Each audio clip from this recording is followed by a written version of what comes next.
Hello दोस्तों। तो कैसे हैं आप सब लोग।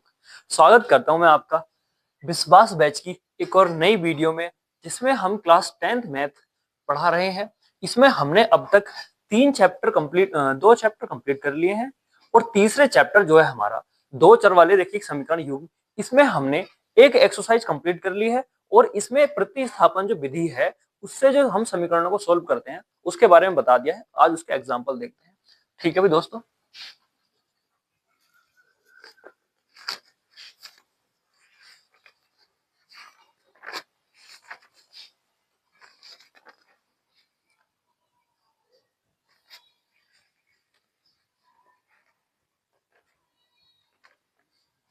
इसमें जो है ना, मैंने आपको एनसीईआरटी बुक मेरे पास है, एग्जाम्पल नंबर 7 सोल्व कराया था, जिसमें था कि दो रेल पटरियां समीकरण दे रखी थी, है ना। तो वो मैंने किससे करा दी थी, आपको प्रतिस्थापन विधि से करा दी थी। अब मैं इसका एक और एग्जाम्पल देख लेता हूं। चलो ये अच्छा एग्जाम्पल है, एक इसको देख लेते हैं, एग्जाम्पल नंबर 6। ठीक है ना। फिर उसके बाद विलोपन विधि समझाएंगे क्या है। हाँ, विलोपन विधि अगली एक्सरसाइज में समझाएंगे, इसमें नहीं समझाएंगे। ठीक है। अब देखो, अब तुम्हारा एग्जाम्पल नंबर 6 दे रखा है।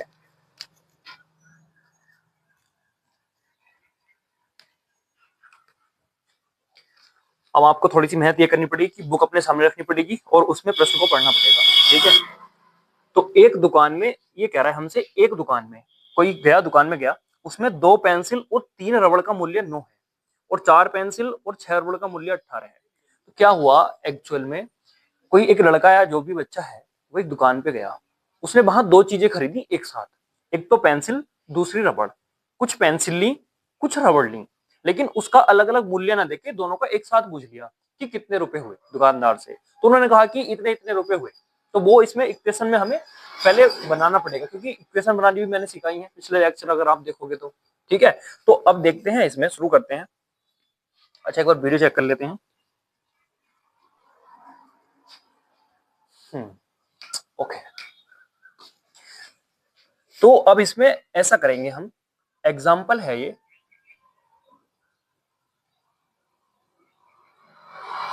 और एग्जाम्पल नंबर 6 है। ठीक है, आपकी बुक का। तो इसमें दिया है एक दुकान में 2 पेंसिल और 3 रबड़ का मूल्य।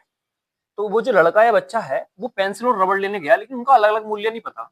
तो हम सबसे पहले तो यही काम करेंगे, माना, इसमें मान लेंगे क्या कि पेंसिल का मूल्य x है और रबड़ का मूल्य y है।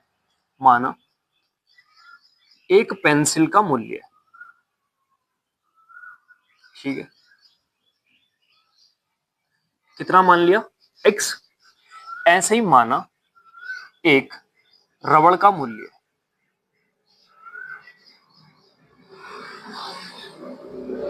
₹y है। ये रुपए में मानना है। अभी तक उसने कहीं भी ये नहीं बताया कि एक पेंसिल कितने की है, एक रबड़ कितने की है, दोनों को मिक्स करके बताया। तो मैंने दोनों का अलग अलग मूल्य मान लिया कि माना एक पेंसिल x रुपए की है, एक रबड़ y रुपए की है। मुझे नहीं पता दोनों की एग्जैक्ट वैल्यू क्या है। ठीक है भाई दोस्तों। अब इससे आगे हम सवाल को पढ़ेंगे और उसके अनुसार करेंगे। तो हम एक वर्ड लिख देते हैं यहाँ, अकॉर्डिंग टू क्वेश्चन, या फिर जिसको हम कहते हैं प्रश्नानुसार। अब हम किसके अनुसार चलेंगे, प्रश्नानुसार। प्रश्न हमसे कह रहा है एक दुकान में 2 पेंसिल और 3 रबड़ों का मूल्य 9 रुपए है। 2 पेंसिल और 3 रबड़। अब एक पेंसिल का x मूल्य है और पेंसिल कितनी खरीदी मैंने, 2। तो उन दोनों का मूल्य हो जाएगा 2x। ठीक है। प्लस 3 रबड़, तो एक रबड़ का मूल्य y है तो 3 का हो जाएगा 3y और बराबर 9। इसी को कहेंगे हम इक्वेशन फर्स्ट। देखो हुआ क्या है, जैसे मैं कहूं आप किसी शॉप पे गए, दुकान पे गए, वहां एक पेंसिल 2 रुपए की थी। एक पेंसिल, कच्ची पेंसिल जो होती है, वो 2 रुपए की थी। उसका जो मूल्य था वो कितना था, 2 रुपए। अब आपने ऐसे मानो 26 पेंसिल ली, 26 पेंसिल ली आपने। ठीक है, देख लेते हैं यार एक बार, दिख रहा है। ठीक है, 2 रुपए एक पेंसिल का मूल्य है, आपने 26 पेंसिल ली, तो आपने उसे कितने रुपए दिए होंगे, कितने रुपए दिए होंगे। अगर आप 26 पेंसिल लेंगे तो कितने रुपए देंगे भाई, 26 की इस 2 से गुणा कर दो, है ना, जो हमारा मूल्य है एक पेंसिल का, ये एक पेंसिल का मूल्य है और हमें कितनी लेनी है 26 पेंसिल। तो हम टोटल पैसे कितने देंगे कि सर जो तुम्हारा एक पेंसिल का मूल्य है ना उसको गुणा कर दो किससे, पेंसिलों की संख्या से। तो 26 दूनी कितने हो जाएंगे 52। तो हमें टोटल 52 रुपए देने पड़ेंगे। बताओ इस बात से एग्री हो, यहां तक तो दिक्कत नहीं है भाई। यही तो हमें समझना है कि जो मूल्य है एक पेंसिल का वो 2 रुपए है, हमें 26 पेंसिलें लेनी है तो हमें उसको कितने रुपए देने पड़ेंगे, तो 26 दूनी 52 रुपए हमें उसे देने पड़ेंगे। ठीक है, यानी कि होता क्या है, जितना हमारा मूल्य है उस मूल्य की गुणा कर देते हैं हम पेंसिल या उस वस्तु की संख्या से। तो वही चीज मैंने यहां करी है, हमें 2 पेंसिल लेनी है और एक पेंसिल का मूल्य x है, तो 2 पेंसिलों का मूल्य कितना हो जाएगा 2x। ऐसे ही एक रबड़ का मूल्य 22 है और मुझे कितनी कितनी रबड़ लेनी है 3 बाई, मतलब 3 रबड़ लेनी है, तो 3 बाई हो जाएगा बराबर 9। ये आ जाएगा हमारा समीकरण नंबर 1। ठीक है, उधर चले जाओ। ठीक है भाई, ऐसे है। तो ये आगे हमारी समीकरण नंबर 1। अब दूसरी दूसरी समीकरण भी सवाल में बनाएंगे कैसे, उसने आगे हमसे कहा है, आगे क्या क्या कहा है, 6 रबड़ों का मूल्य है। अच्छा आगे ये रहा, 4 पेंसिल और 6 रबड़। इस बार पेंसिल कितनी है 4, यानी कि 4 पेंसिल तो 4x रुपए की हो जाएंगी और 6 रबड़ तो वो कितने की हो जाएंगी 6 बाई रुपए की, और उससे टोटल रुपए कितने दिए 18। 4x पेंसिलों के दिए, 6 बाई रबड़ के दिए, टोटल कितने दिए 18। ये आ गई हमारी क्वेश्चन नंबर 2। अब हमसे इसमें क्या पूछा है, हमसे ये पूछ रहा है तो प्रत्येक पेंसिल और प्रत्येक रबड़ का मूल्य ज्ञात कीजिए। हमें क्या करना है इसमें, प्रत्येक पेंसिल और प्रत्येक रबड़ का मूल्य ज्ञात करना है। चलो अब इस क्वेश्चन को हम करते हैं, उसको रफ कर देते हैं जो आपको समझाने के लिए करा था केवल और केवल। देखेंगे भाई जरा, 2 इक्वेशन को हमें सोल्व करना है और हमने अभी केवल और केवल कौन सी विधि देखी है, प्रतिस्थापन विधि, तो उसी को हम यूज करेंगे। अब हम यहाँ लिखेंगे प्रतिस्थापन विधि से। देखो जिसने पिछला लेक्चर नहीं देखा है ना वो इस लेक्चर को देखा तो दिक्कत आएगी, क्योंकि उसमें मैंने पूरी विधि समझाई है। अब आप इसमें देखेंगे तो आपको समझ में नहीं आएगी, सीधी सी बात है भाई। तो यह जाएगा प्रतिस्थापन विधि से। क्या होगा, सबसे पहले हम क्या करते हैं, सबसे पहली लाइन यही आती है, समीकरण 1 से x का मान निकालते हैं। तो हम लिखेंगे समीकरण 1 से x का मान निकालने पर, x का मान निकालने पर,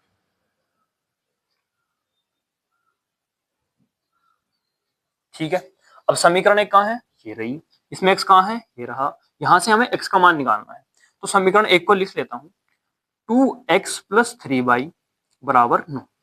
जिसका हमें मान निकालना होता है ना उसको तो यही रहने दो, बाकी जो भी सारे ये अक्षर और जितनी भी संख्या हमारी बची इन सबको बराबर के दूसरी तरफ ले जाओ, और बराबर के दूसरी तरफ जाते हुए इनके साइन बदल जाते हैं, प्लस है तो माइनस, गुणा है तो भाग, भाग है तो गुणा, इस प्रकार। ठीक है, अब देखो x को यहीं रहने देना है तो अभी इस 2 को भी यहीं रहने दो।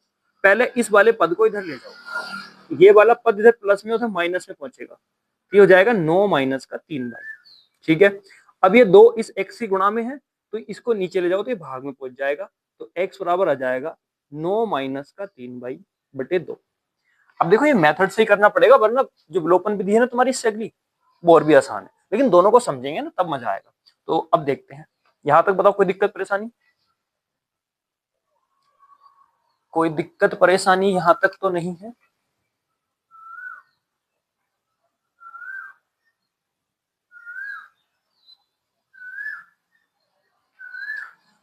चलो इससे आगे, अब देखो हमने क्या करा, हमने x की वैल्यू तो फाइंड कर ली, हमने x का मान तो यहां से निकाल लिया मेरे भाई।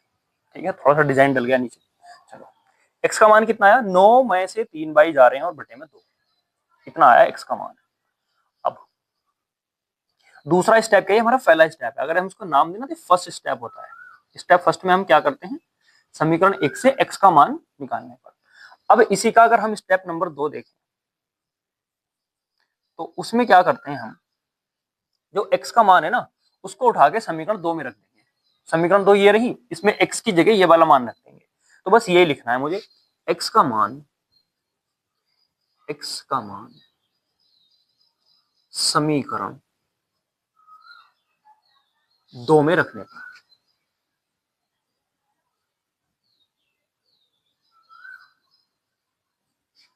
ठीक है, यहां से इतना ही करना है कि x का मान किस में रखना है, समीकरण 2 में।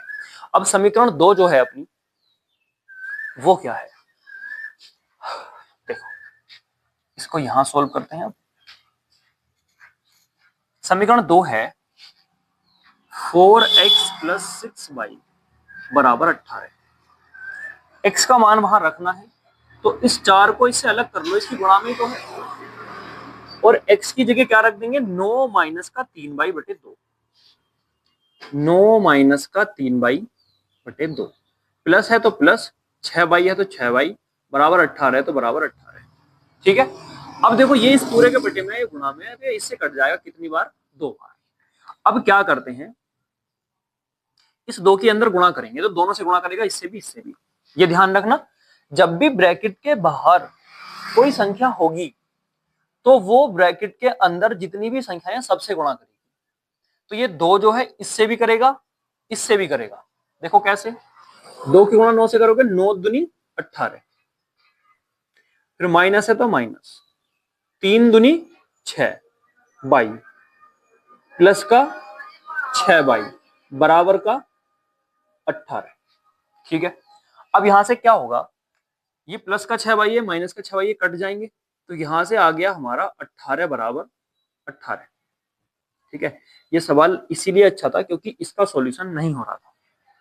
जो समीकरण है ना, ये 2 दूनी 4, 3 दूनी 6, 9 दूनी 18, ये संपाती है। ठीक है, और संपाती समीकरणों में क्या होता है, इनके अनेक हल होते हैं। इसीलिए इसमें हमारा देखो, यहां ना y का मान निकला, ना ही x का मान निकला।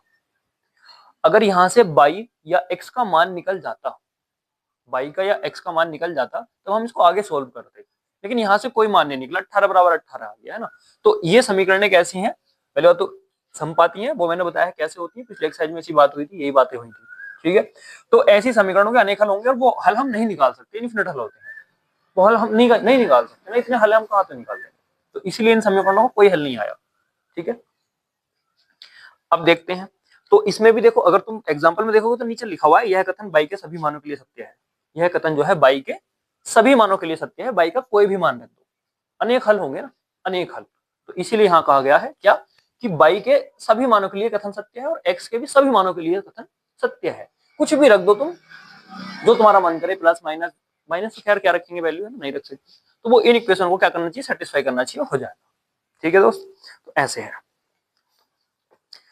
चलो, ये समझ में आया आपको, यहां तक कोई प्रॉब्लम? देखो ये सवाल इसीलिए अच्छा था क्योंकि इसका सॉल्यूशन अटकता बीच में, पूरा पूरा नहीं हो रहा था, इसीलिए मैंने एग्जांपल लिया है। ऐसे भी सवाल आएंगे जिनका सॉल्यूशन नहीं निकल के आएगा, तो परेशान होने की जरूरत नहीं है। क्यों? क्योंकि ये जो समीकरणें हैं हमारी, एक ऐसी संपाति हैं, इनके अनेक हल होंगे, तो बाई का कुछ भी रख दो, एक्स का कुछ भी रख दो, फिर सभी मानों के लिए सत्य है। कोई एक अद्वितीय हल नहीं है कि एक ही मान ऐसा होगा कि इनको संतुष्ट करे। ठीक है, ऐसे है। चलो, बाकी ज्यादा इतना मत सोचो, उतार लो या स्क्रीनशॉट लो।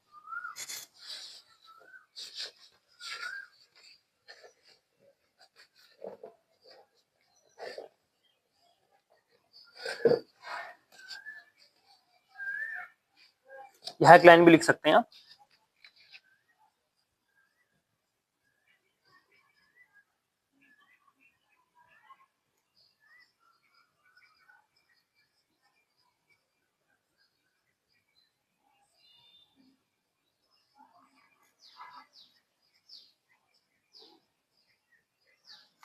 ठीक है, ये लाइन लिख सकते हैं आप।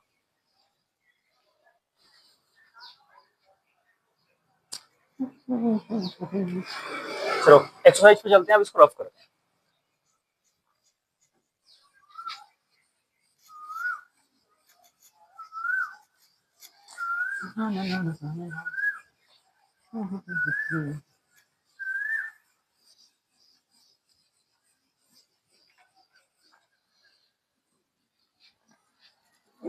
ऐसे ही नहीं भाई। देखो, अब जो हमारी एक्सरसाइज है ना 3.2, उसमें देखो, एक्सरसाइज 3.2, इसका क्वेश्चन नंबर 1 देखते हैं।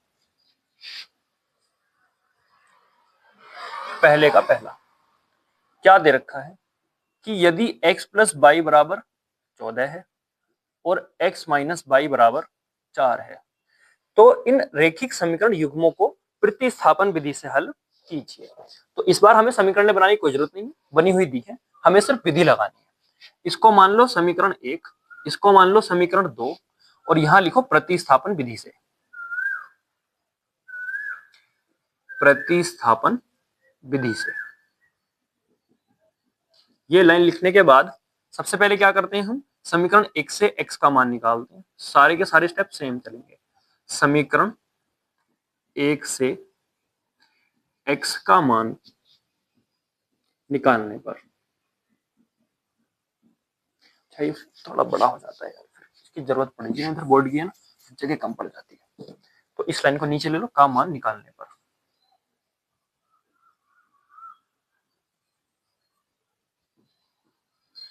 अब देखो समीकरण 1 से x का मान निकालें, ठीक है, निकालो जरा यहां से। समीकरण 1 क्या है उसको लिख लेते हैं, x प्लस का बाई बराबर का 14। यहां से हमें x का मान निकालना है, तो क्या करो, केवल और केवल बाई को उधर ले जाओ, ठीक है। तो इधर प्लस में बाई, उधर माइनस में जाएगा, तो x बराबर आ जाएगा 14 माइनस का बाई। तो ये आ गया तुम्हारा x का मान, ठीक है। इसी को समीकरण a नाम दे सकते हो। अब x बराबर कितना के 14 माइनस के बाई, ठीक है। अब क्या करेंगे, दूसरा स्टेप होता है x का मान अगर समीकरण 1 से निकाला है तो 2 में रखते हैं, 2 से निकाला है तो 1 में रखते हैं। हमने किससे निकाला है, 1 से, तो हम अब 2 में रख देंगे। तो यहां एक लाइन लिखेंगे, क्या लाइन, x का मान, x का मान समीकरण 2 में रखने पर, ठीक है। अब समीकरण 2 है तुम्हारी x माइनस बाई बराबर 4। x का मान क्या है, 14 माइनस के बाई। ये किसकी जगह आ गया, x की जगह। अब माइनस है तो माइनस, फिर से बाई है तो बाई, बराबर है तो बराबर, 4 है तो 4, ठीक है। यहां तक समझ में आया। अब देखो ये दोनों साइन एक से हो गए, माइनस माइनस हो गए, है ना। तो जब चिन्ह एक से हो जाते हैं तो संख्या कटती नहीं है, जुड़ जाती है। तो माइनस का बाई हो जाएगा माइनस का 2 बाई, और इधर चल रहा है हमारा 4, ठीक है। अब क्या करेंगे, इस माइनस 2 बाई को इधर ले जाओ, इस 4 को इधर ले आओ, ठीक है भाई। अब सोल्व करते हैं बस। तो ये 14 तो यही रहेगा, ठीक है।